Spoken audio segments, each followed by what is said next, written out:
Hi folks, this is a new exercise video of the Spoken French series, and here's what I have for you today.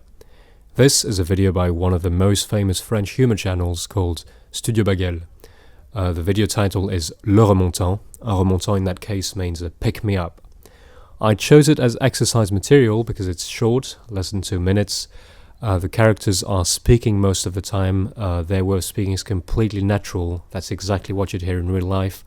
Also, they use quite a bit of slang, which is definitely interesting for you, and well, it's funny. So here's what I'm suggesting. You'll watch the video as many times as you want and try to understand as much as you can. Then get back to my video. I'll explain to you what exactly happened in the sketch so that you know if at least you correctly understood what was going on, and then I'll go through each line, repeat them more slowly, translate them in English and comment on them so that by the end, this video will no longer hold any secret for you. Alright, if you haven't already, pause my video, click on the Studio Bagel video, watch it, and see you in a bit. Alright, I'm sure some of you didn't bother to watch the video, but don't worry, you'll learn lots of things anyway. Now, if you watched it and you fully understand what's going on, then it's great, congratulations, but if you don't, then let me quickly explain. Two guys are sitting in a plane. This guy is extremely nervous about flying, while the other one is completely chilled about it and very self-confident. So he asks the anxious guy if it's his first time, only to discover that he's actually very used to it, but always needs to relax, and he starts taking all sorts of substances, hard drugs, alcohol, etc., while the chilled guy is trying to rationalize the situation and reassure him, until he realizes that this now heavily intoxicated guy is actually the pilot. Un peu nerveux? Un peu nerveux, a bit nervous, meaning are you a bit nervous? Un peu nerveux. Un peu nerveux. A bit nervous. His intonation doesn't make it a confirmation. He's actually smiling at the expression un peu nerveux, implying that this is an underestimation since he's very nervous. Ça se voit tant que ça? Ça se voit tant que ça? Literally, it shows so much. Does it show so much? Votre première fois? C'est votre première fois? Literally, it is your first time, meaning, is it your first time? Note how their questions have the structure of declarative sentences. As I said in previous videos, it's often the case in spoken French. Only the intonation shows it's a question. Non, c'est pas ma première fois. Non, c'est pas ma première fois. No, it's not my first time. Typical feature of spoken French, the negation is formed only by using pas, while the ne is dropped. Mais à chaque fois que je fous les pieds dans un avion, ça m'angoisse. Mais à chaque fois que je fous les pieds dans un avion, ça m'angoisse. But each time I, literally, put my feet in a plane, it stresses me out. Je fous is actually a familiar way of saying je mets. Foutre can be used as slang for mettre or faire. Watch my Spoken French 3 video for more information about this. And well, mettre les pieds dans in that case means enter or go somewhere. Du coup, faut que je me relaxe. Du coup, faut que je me relaxe. So, I need to relax. Du coup is a common way of saying so or as a consequence in spoken French. And note how he says just faut instead of il faut. Vous savez, statistiquement, les avions... Vous savez, statistiquement, les avions... You know, statistically, planes... And he doesn't have time to finish his sentence. Vous savez, statistiquement, les avions... Statistiquement, il y a plus de chances de crever dans une bagnole. Ouais, je sais. Statistiquement, il y a plus de chances de crever dans une bagnole. Yeah, I know. Statistically, there's a higher risk. Literally, there's more chance of dying in a car. Crever is slang for mourir, and bagnole is slang for voiture. Also, note how il y a becomes ya. Mais putain! T'as vu la taille de l'engin, toi? Tu sais combien ça pèse, un truc pareil? Mais putain! T'as vu la taille de l'engin, toi? Tu sais combien ça pèse, un truc pareil? But fuck, have you seen the size of this machine? Do you know how much such a thing weighs? This line is interesting because the sentence structure is typical of spoken French. I'll make a video specially dedicated to these weird yet very common kinds of sentence structures in spoken French, but in the meantime, note that if you translate this literally, it sounds like, "But fuck, you have seen the size of the machine, you? You know how much it weighs, a thing like that?" To an English speaker, this sounds a bit weird or at least very marked, but to a French speaker this kind of sentence structure makes perfect sense.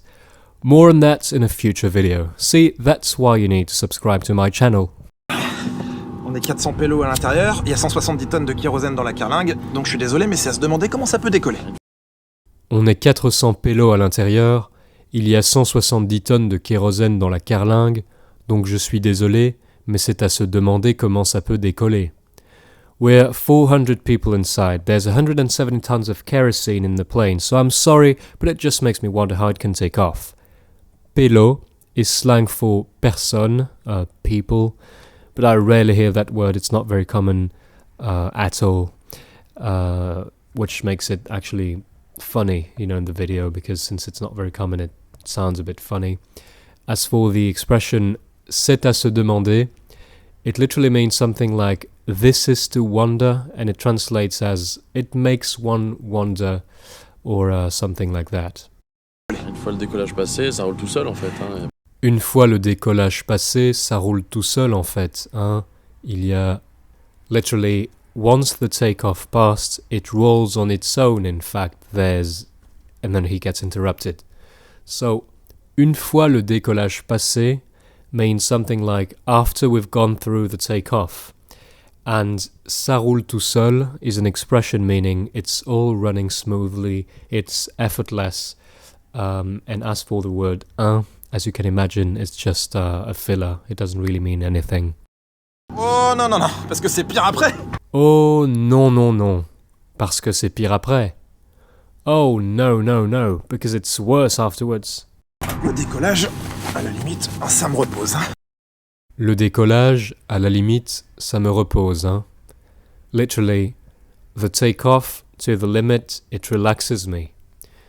This is the same kind of weird sentence structure we've seen earlier. À la limite is an expression that can be used in various ways. It often means in worst case scenario, but in this case it rather means I could almost say that, or I could go as far as saying that. So he's basically saying, I could almost say the takeoff relaxes me, actually. Tiens-moi ça, tu seras gentil. Mais une fois l'avion parti, je suis nos limites. Tiens-moi ça, tu seras gentil. Mais une fois l'avion parti, je suis no limites. Hold this please, but once the plane's taken off, I'm no limit. I have no more limits. No limits in French is an anglicism, of course. Note how instead of just saying tiens ça for hold this, he says tiens-moi ça. It's a familiar way of forming the imperative in French. In this case, moi means something like for me. Hold this for me. But this type of structure can be used with pretty much any kind of imperative, even when it's not really for you. As for tu seras gentil, it literally means you'll be kind, and in that case, it's just a way of saying please in a slightly authoritative and in that case, humorous way. It's not common though. I never say that, for example, so don't try using it actually, because in certain contexts it can sound a bit offensive. Fishnet. Fishnet. Voilà. Une pichenette means a flick. He's basically asking him to gently tap his needle. Then he says, voilà. Well, if you've watched my long video about voilà, this word has no more secrets for you. Go watch it if you haven't. Une fois, on m'a retrouvé en train de chier dans un couloir en business class. J'ai essayé d'écrire mon nom sur la moquette. Une fois, on m'a retrouvé en train de chier dans un couloir en business class. J'essayais d'écrire mon nom sur la moquette. Once I was found shitting in the aisle in business class. I was trying to write my name on the carpet. Chier means to shit or take a shit. Avec ma chiasse, ouais. Avec ma chiasse, ouais. With my shit, yeah. Messieurs, vous désirez quelque chose? Oui. Messieurs, vous désirez quelque chose? Gentlemen, do you want anything? literally, do you desire something? By the way, note the subtle difference in pronunciation between monsieur, sir, and messieurs, sirs, gentlemen. Monsieur, messieurs. Ouais, bien sûr, je dois dire quelque chose. Ouais, bien sûr, je désire quelque chose. Yeah, of course I want something. Bon. Bah c'est pas tout ça, mais il va pas décoller tout seul, hein. Bon, bah c'est pas tout ça, mais il va pas décoller tout seul. Literally, right, well, it's not all that, but it's not going to take off on its own. C'est pas tout ça is a fixed expression used like anyway after a discussion, meaning that you want to stop talking, as in anyway, I must go. So he's basically saying, right, this conversation is very interesting, but this plane's not going to take off on its own. And again, that's not really something you say in English, but in French it's quite common to say that something's not going to happen on its own, meaning that you must do it yourself. Allez, bon voyage, monsieur. Allez, bon voyage, monsieur. Right, have a nice flight, sir.